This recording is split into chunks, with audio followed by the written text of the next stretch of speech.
Hey everybody, today is June 18th.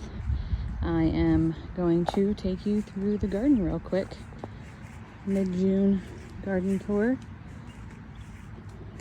As you can see, we're in the process of getting everything painted and stained. The first things we have when we come in the side are 4 strawberry towers. These are green stalks. Honestly, wouldn't grow strawberries any other way. Keeps the bugs off. Right, so I guess we'll start with the 2 empty beds. So I just pulled that garlic you guys saw me talk about on my Instagram, and I've actually put 2 kinds of potatoes in here. This bed is I believe a banana Russian fingerling potato. It's a late, so we're gonna be pushing it with this one. We have about 120 to 30 days left until our first frost, and these can take anywhere from 100 to 130 days to finish. This bed I put in a Baltic rose. I still have 2 more varieties that I plan on putting in, where I'm going to be replacing the onions in the 2 beds behind here. This is the first of the 2 flower beds. I have a mix of all sorts of things. In the very front, you can see we have some little pansies. We have a few eucalyptus plants in the center. I believe these 2 plants are Scabiosa. Behind them they're called Chadbud, also known as, I can't remember off the top of my head at the moment, but carnations. And then we have a couple volunteer tomatoes, because you can see I had tomatoes in here last year, and I have a problem removing some volunteers when I don't see them harming other plants. Behind them is a bunch of, I believe it's Johnny's from Rocket Mix, snapdragon flowers.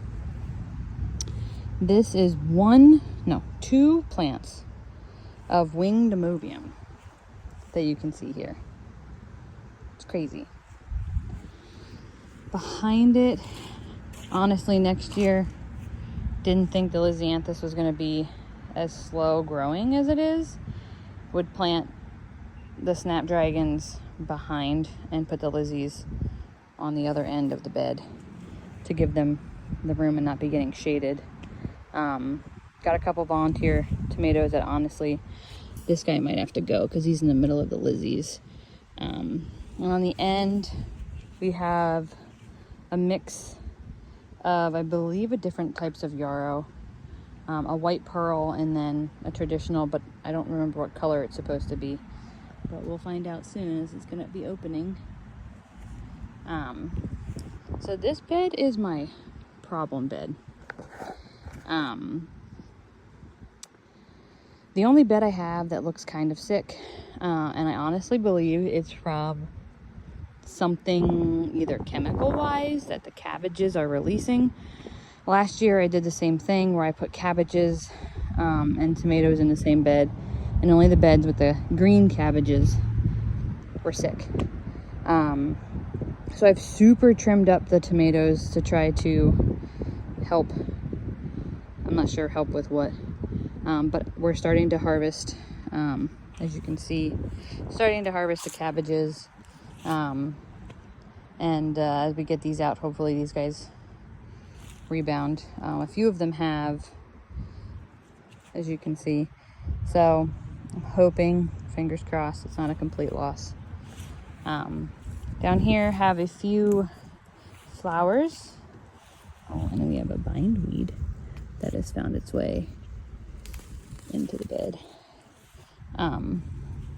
Bindweed is also called morning glory, and it just tangles everything up and pulls it down. This is a daisy, but it's a very unique daisy. I got it from Baker Creek. It's like the petals are, if you can hear it, they're papery. So they remind me of a straw flower, but they're very pretty.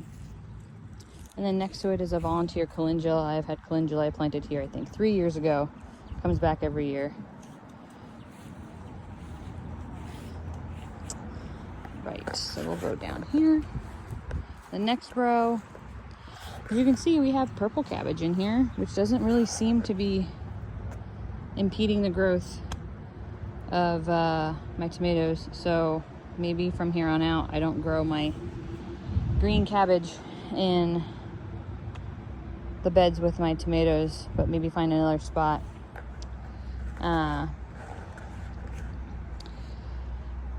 Have the front four here beds are all of my large slicing tomatoes. Oh, I see a thing I have to fix. I'm trying to water the garden and one of the irrigation heads has popped off. So I don't know, I'm gonna pause for a second. And we're back. So these simply just twist up and down. Sometimes if the pressure gets too high in the tubes, they blow them off. I just pinch the tubing and then screw these back on. Let's go back to this bed. Not sure if you guys want to know the varieties that I'm growing in here, but I have a mix of heirlooms and some hybrids. We have a really hot and humid summer here in southern coastal Delaware. It's usually pretty dry, but to be honest, we've had a pretty wet May and start of June. We're calling for more severe weather tonight and into Thursday, I believe, with some more heavy rains. Let's see what this one is. Once these guys are growing, I can tell you exactly what they are, but while they're all still green, it's hard to tell. This is a Thornburn Terracotta. These two are Gin Fizz, which is a yellow bicolor I got from Johnny's. This is Margold, which is basically the same exact thing as the Gin Fizz, but the Margold comes on really late. Honestly, it's probably one of the last tomatoes I get in the garden, and I don't see it set a whole bunch of fruit in the beginning, and I'm wondering what's wrong with it. And then come probably August, late August, maybe September, is when it starts pumping out, and it goes until the very end, and it doesn't have it. This guy's got a lot of disease resistance for the powdery mildews and the, what do we get? The blight. The next bed, I will walk around the sides. I guess I'll just walk around this way. So I've planted a bunch of stuff in here. I have, you can see right here coming up, I have some blue butterfly peas coming up. I also have some cucumbers I just reseeded because they had we had a really cool May, and they just died. So I'm reseeding again, so it'll give us another wave of those. Same things on the other side, where I have the cucumbers mixed with the blue butterfly peas, and I have some random marigolds splashed in here. Let's see here. This side, these two are Dr. Witchies. It's a really yummy orange, yellow, fruity tomato. These two are Lemon Boy Plus.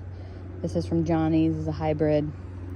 That's another Thornburn Terracotta to match across. Let's go. So, what do I have here? These two are Cherokee Purple. I do try to plant twos of everything, just in case one does poorly. I can generally know if it's the whole tomato or not.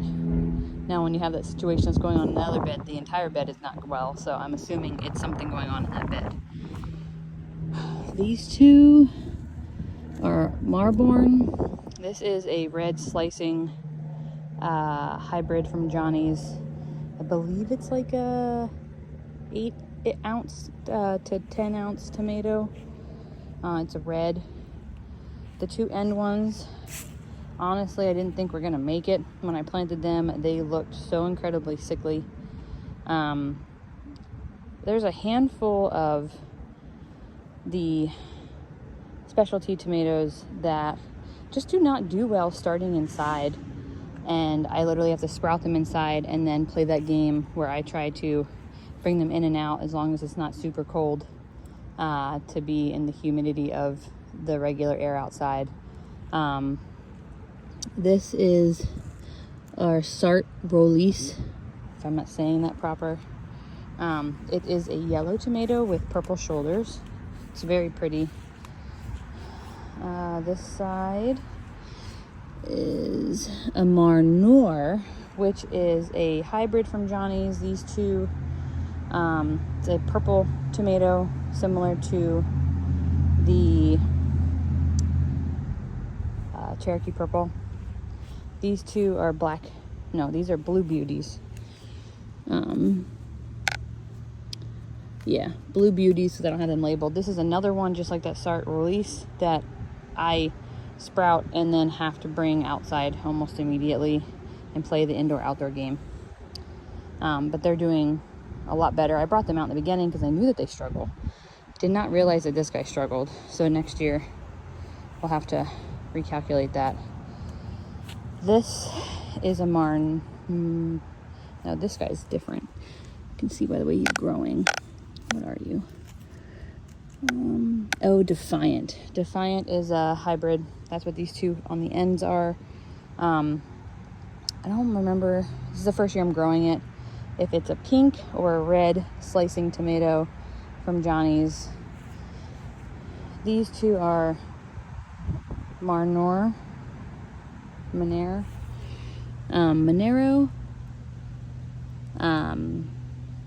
This is a Cherokee Purple like hybrid from Johnny's. Let's see what these are. Abigail. This is another hybrid slicing tomato from Johnny's. Honestly, a lot of my slicing tomatoes and half of my sauce tomatoes are hybrids because as much as I enjoy the flavor of heirlooms, I also enjoy actually getting plants that survive the entire summer here in the humidity. I believe the Abigail is a pink, like 8 to 10 ounce tomato. Here,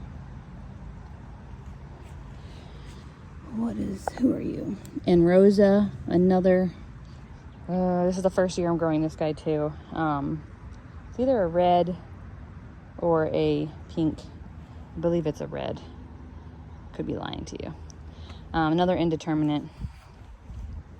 This is a Woodstock. This is a new from Johnny's. It's another hybrid. It's got like a green bottom, but it's also got a bicolor top. It looks really, really pretty. So I'm excited to try it. I don't really have any green tomatoes this year. My go-to green is usually Aunt Ruby's, but I really limited myself. I know it sounds like it's funny. Limited myself with how many kinds I started, and went with a lot of the hybrids so that I have tomatoes all, end of mid to July to the frost. And then that's the other Defiant. My lovely husband is also working on putting stone down. I know a lot of people frown upon it, but he absolutely hates push mowing the garden. So it's gonna take one more task off his list, and honestly I don't mind it. It looks pretty, and if that's one less thing I have to weed while we're making babies and raising kids, I'm all for it. The ends of the beds here, these are cucumbers. I believe these are Mojito. All my cucumbers I grow are hybrids from Johnny's. I do not plan on saving seeds whatsoever. for my cucumbers. This entire bed, and almost this entire bed, this front part of this bed, are all indeterminate Romas called Grandero, I believe. It's a Johnny's. I really like it because it gives me saucing tomatoes constantly, because you plant enough of them. It's like having a bunch of Romas that go off all at the same time. But I ran out of seeds, or I didn't run out of seeds. I ran out of plants. I didn't start enough, because I also start seeds for most of my family. And but this will allow me to have the backside of this bed, and these handful are all Romas that will come in all at once, and then I can continue to process tomatoes and not feel rushed. Not gonna lie, I don't completely remember a lot of the gourds that I've planted and what they are. I know that it's a mix of pumpkins and like pie kind of things, and also just pretty pumpkins. But this guy's doing really well. Once they start to produce some fruit, I hopefully will be able to tell you what we're growing. But until then, a lot of these gourds look the same. These three little guys are yellow watermelons. I will have to try and figure out what the name are for the next little walkthrough in the garden. I actually believe I got those seeds from M.I. Gardener. This is the second flower bed. So this is all snapdragons in the front, celosia in the back, and then a mix of gomphrena here in the very front, and then some dahlias, and then my volunteer catnip that I planted 5 years ago and I can't get rid of. Comes up randomly. This entire bed was littered with it, and I kind of let just one plant go. Again, the ends, one of these sides I put in loofah seeds, and I also put in birdhouse gourds. Now I have 2 plants that actually came up. Took forever, but they look exactly the same. This guy and this guy. But I feel like I put the birdhouse gourds on this side. I have no idea and will not know until they get bigger. I know I put loofahs on this side. When I didn't think anything was coming up, I remembered I never planted my ripicante squash, which is a vining Italian squash you can use for fresh eating, or letting it get hard, almost like a butternut, and storing it over winter. And that's what these 2 bigger plants are that you see here. And on this side, I believe there's one. And then there's another one coming up. And that should be ripicante. On the inside of the bed, just traditional zucchinis. That's a yellow, it's a green, and I believe maybe a buttercup or a butter. I mean, it's like it's a little patty pan kind of one. And in the very front is that ginger that we had started way back when. When I first brought it out, it got real sunburned. So you can see that it wasn't very happy when it first came out, but a lot of it is coming back and bouncing back. So we'll see if I can get some ginger. I don't require a lot. Most of it I honestly just mince up and freeze and use throughout the year. Again, this backside is all Romas. These are they're not dragon tongue because that's bush bean, but it looks exactly like dragon tongue. I cannot remember for the life of me. But this is another bean, a green bean. Oh, he got onto the wrong pole. Let's see if I can get him to switch sides. All right. And they're doing really well. Actually, I had bunnies that came in and trimmed my other set, and they're bouncing back. But I put, it's almost gone, little cubes of some Irish spring soap scattered throughout the garden in places where things were coming up, and honestly, it worked. They've been leaving them alone, so I'm pleased. I'm sure the fence helps, but we also don't have gates on it, so I've had handfuls of bunnies that we see out here in the garden. This is the first cherry tomato bed. The entire front is all Brad's Atomic Grape. They're doing fantastic. They're probably, fresh eating wise, give or take, I don't really care for it, but it is by far my most favorite dehydrated tomato to just eat as a snack. It almost tastes like a fruit roll-up, that it's so sweet once it's dehydrated. The backside of this bed, I know that these 3 are Barry's Crazy Cherry. These 2 are probably my most favorite, like dark red, which is a Rosella cherry tomato. And then I had a hole, and I put an Abe Lincoln in here, which makes me happy because that front bed is where my Abe Lincolns are, and Abe Lincolns are some of my most favorite red tomatoes. So you can see it's not the plants that are in there. Something's going on in that bed. Abe Lincoln is a really big, probably some of the biggest tomatoes I've grown, slicing wise. The backside, these 3 are Sun Golds. These 3 are red cherry tomato. This is my first year with this guy. Let me see if I can clean off that tag, because I don't know how to say this one. Resenthrop is the name of this guy. I don't believe that's not a hybrid, but I cannot remember. I want to say it's from M.I. Gardner. I will have to get back to you. The back side of this bed is me trying to grow cauliflower. It's getting nibbled on quite a bit. This side is my only lone blueberries. It was my only seed, so I will be saving seeds. So the next cluster that I see start that's not open, I will need to put a bag on so I can save them. This one's not labeled. So I know it's a cherry tomato type, by the way it's growing, but I have no idea what it is. These 2 are black strawberries. These are Baker Creek seeds.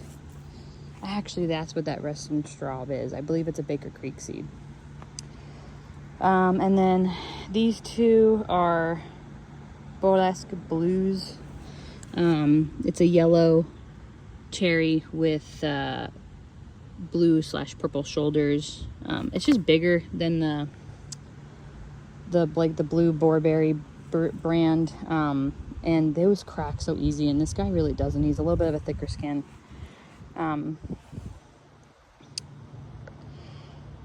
This bed is the onions. This is, what am I growing? This is a yellow sweet onion. Why can't I remember the variety? I grow the same type every year. It's a hybrid from Johnny's. It does really well. They're really starting to bulb up, but nobody has fallen over yet. So they still have some time. And this was the first year. Oh, they're candy apples? Maybe? I could be lying to you. And in the middle, I actually have carrots growing, which has been fantastic. We'll do this again. They have kept the weeds down, except for the very edges of the beds, which, is typical. But this is a Romance hybrid from Johnny's. On the ends here, I have cucumbers, and then the very remnants of some snow peas. This is the only snow pea that the bunnies didn't eat all the way to the ground, opposed from this one. But we have cucumbers on the ends. This is that situation where I know these are pumpkins. I do not know. Actually, I do. I lie. See? Now that he's putting on fruit, this is a spaghetti squash, which means this guy has to be the butternuts. Let's see if there's any flowers. Yep. And this is a butternut. So we'll see how they do. Hopefully the squash bugs aren't, I mean, they're a problem, but they're easy to control. It's those vine borers that take out the whole branch when they bore into these things. This is our red apples, oh my goodness. The red onions, they're still bulbing up. They're a little bit behind the yellow onions, but also planted carrots in between. This is an Adelaide tomato. Bought this brand because that's my daughter's name. And then that's the Romance. I don't know if I mentioned that. Those are the Romance carrots. This cherry bed is my long cherries. So these are all like these guys. This front, we got blush. We have 2 blush, 2 bronze torch, and 2 blush tiger, oh, lucky tiger. And then the back side is the bumblebee brood. The pink bumblebee, purple bumblebee, and sunrise bumblebee. I really enjoy all of those. It's a really pretty basket when they're all mixed up together. This is winter squash. I can't remember what this is, and I don't see any baby fruit on it just yet. But I do see you, and I don't want you attaching. So sometimes I will unhook and encourage growth in a different direction. With all these trellises close, sometimes I want to go, and until the tomatoes are established, I don't really want them to take over. So I'll have to get back to you guys on what types of pumpkin / gourds are in here on each side. I know they're different. Back to the potato beds, and those are some volunteer ground cherries. I haven't planted ground cherries in 3 years, and they come back. These are winged beans. They're really pretty. They're just starting to kind of take off now that finally the heat is coming in. You see that I have the soap down there. This is that bean bed that the one has fought off bugs and also has been nibbled on by bunnies. They're just starting to flower. They're the same as the other ones, almost reaching the top of the trellis. And then in the center here are my 2 asparagus beds that you can see. This guy and this guy. We are now currently battling the demonic asparagus beetle, which you can see. Let's see if I can find a branch that's not in the bright sun. Here. It's off-brood. Comes in here and acts all nasty and slimy and tears these things up. We go through this every year.